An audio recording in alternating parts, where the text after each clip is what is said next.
मित्रों, क्या आपको पता है गौ माता ने समस्त स्त्रियों को ऐसा कौन सा श्राप दिया था जिसकी वजह से आज तक समस्त नई जाति व श्राप भोगना पड़ रहा है। गौमाता का एक ऐसा श्राप जिसे टाला नहीं जा सका।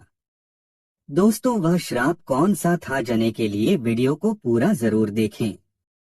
नमस्कार दोस्तों, चलिए दोस्तों वीडियो में आगे बढ़ते हैं और जानते हैं कि गौ माता ने समस्त स्त्रियों को ऐसा कौन सा श्राप दिया था।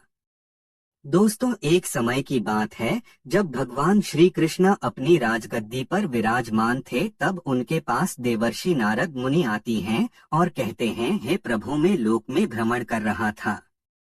तभी एक स्त्री ने पूछा कि पहले स्त्रियों के बच्चे होते थे तो वह पैदा होते ही चलने लगते थे, परंतु ऐसा नहीं, यह क्यों?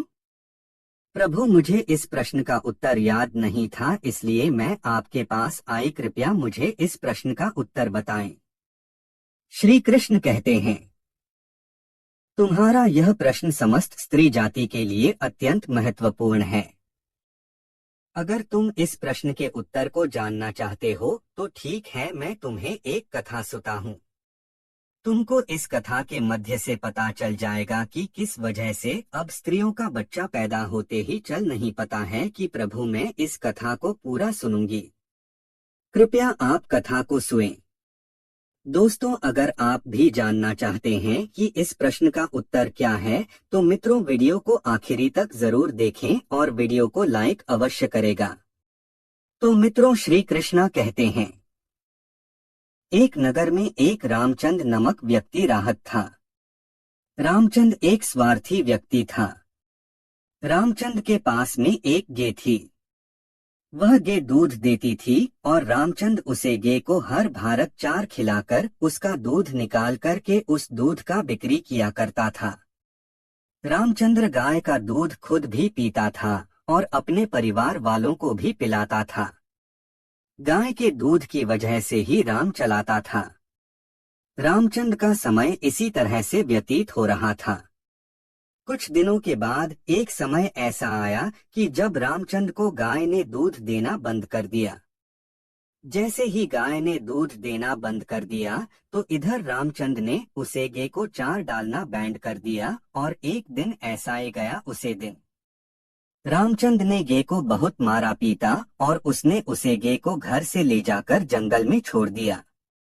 अब वह गाय बेचारी अकेली जंगल में इधर उधर घूमती फिरती है और एक दिन जंगल में बने एक मंदिर के पास में पहुंचती है और भगवान से विनती करते हुए कहती है भगवान, मैं आपसे यह नीति करती हूँ कि हमें गाय की यानी में डालकर कितना गलत कम किया है।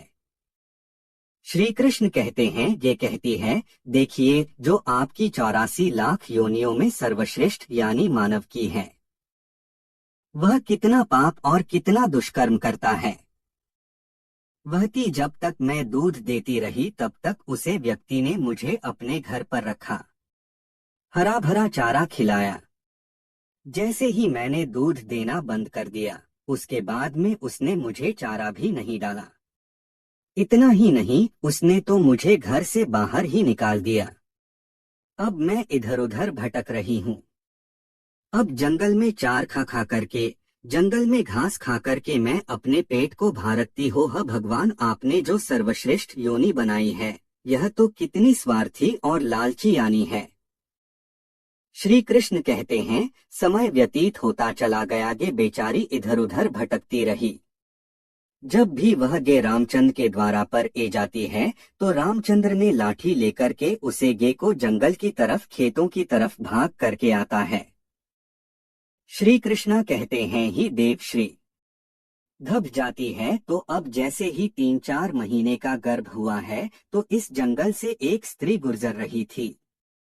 को देखा उसने माँ में, सोचा कि यह गे तो गर्भवती है, मैं एक कम करती है, इस गे को मैं पाल लेती हूँ। जब बच्चा तो यही जाए मुझे दूध देने लगेगी, तब मैं इसका दूध खुद भी होगी और साथ ही अपने परिवार वालों को भी पिगी और बिक्री भी करूंगी। लेकिन जैसे ही वह स्त्री उसे गे को पकाने के लिए अपने पति को बुलाने के लिए जाती है और जब तक उसका पति वहां पर आता है तब तक वह गे वहां से चली जाती है। धीरे धीरे और समय व्यतीत होता गया। श्री कृष्ण कहते हैं, देव जब उसे गे के प्रसव का समय नजदीक गया, तब वह एकांत जंगल में सुरक्षित जगह पर जाकर के उसे गे ने एक बछड़े को जन्म दिया। कहते हैं कि ही देवर्षि प्रसव के कुछ समय बाद वही स्त्री इस जंगल में घास काटने के लिए गई हुई थी। जैसे ही उसने दूर से देखा कि एक गे ने अपना बच्चा जन्म दिया हुआ है,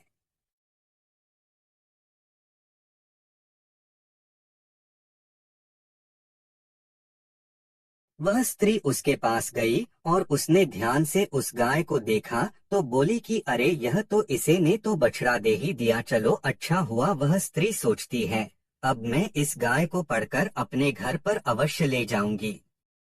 जैसे ही वह स्त्री उसे गे के पास से अपने पति को बुलाने के लिए जान लगती है, तभी गे ने इस समय स्त्री से कहती है, बहन आज तुम हमारे ऊपर एक परोपकार कर दो। यह में जो बच्चा है यह पीछे पड़ा हुआ है, इसे उठाकर की मेरी गर्दन के ऊपर रख दो। मैं अपने बच्चे को लेकर की किसी सुरक्षित जगह पर चली जाऊंगी, क्योंकि यह मेरा बच्चा 8 महीने बाद चलने लायक हो, 8 महीने बाद अपने पैरों पर चलेगा। श्री कृष्ण कहते हैं, देवर जैसा है ऐसा पहले नहीं था। पहले गाय का बच्चा 8 महीने के बाद ही अपने पैरों पर चलने लायक हुआ करता था। श्री कृष्ण कहते हैं, लेकिन जैसे ही उसे स्त्री ने गे की बात सुनी तो बहुत बहुत जोर जोर से हंसने लगी और खाने लगी। तुम्हारा बच्चा इतना गंदा है, इतनी गंदगी में पड़ा है, मैं तुम्हारे बच्चे को उठा करके तुम्हारे कंधे पर क्यों रखूं? मैं तुम्हारे ऊपर यह परोपकार क्यों करूं? जैसे ही उसे स्त्री ने उसे गे का बहुत मजाक बनाया, उसे समय गचारियाए वह अपने बच्चे को उठा नहीं सकती थी। श्री कृष्ण कहते हैं कि है देवर्षि इस समय दुखी होगे श्राप दे दिया। उसने श्राप देते हुए कहा कि जो आज तुम्हारा बच्चा जन्म लेने के बाद तुरंत चलने लगता है, लेकिन आज मैं तुम्हारा बच्चा जन्म लेने की 10 महीने बाद ही अपने पैरों पर चलने लायक होगा, और जो यह मेरा बच्चा आज चल नहीं का रहा है और यह आज के बाद पैदा होते ही बहुत जल्द अपने पैरों पर चलने लायक हो जाएगा। श्री कृष्ण कहते हैं, करण स्त्रियों का बच्चा जन्म लेते ही अपने पैरों पर चल नहीं पाता। दोस्तों, सतयुग में सुखदेव पैदा होने के तुरंत बाद ही अपने पैरों पर चलने लगे थे और व्यास भी जन्म लेने के तुरंत ही बाद अपने पैरों पर चलने लगे थे। यह बात तो सतयुग की थी, लेकिन कलयुग में ऐसा नहीं है। कलयुग में बच्चे को अपने पैरों पर चलने के लिए कम से कम 9 से 10 महीने लग जाते। इसका कारण यही है क्योंकि गे ने समस्त स्त्री जाति को श्राप दे दिया था। इस दिन से समस्त स्त्रियों की जो बच्चे पैदा होते ही चलने ग जाते थे, उनकी प्रक्रिया वहीं पर रुक गई। ग के श्राप के कर हित्री का बच्चा 9-10 महीने बाद ही चलने लायक अपने पैरों पर खड़े होने लायक बन पाता और गे का बच्चा इस दिन से अपने पैरों पर चलने लायक हो जाता है। इसीलिए किसी की आत्मा को कष्ट नहीं देना चाहिए और यही सनातन धर्म का सबसे बड़ा धर्म है। गोस्वामी तुलसीदास ने लिखा है, पर हित सरल धर्म नहीं दोस्तों, दूसरे के दुख में दुखी हो जाना, दूसरे के काम आना सबसे बड़ा धर्म माना गया है। तो इसलिए हमें असहाय पशु की पक्षियों की सहायता करनी चाहिए। गे के श्राप की वजह से जितनी क्षी उन सबके बच्चे जन्म लेने के तुरंत बाद चलने ग जाते हैं, लेकिन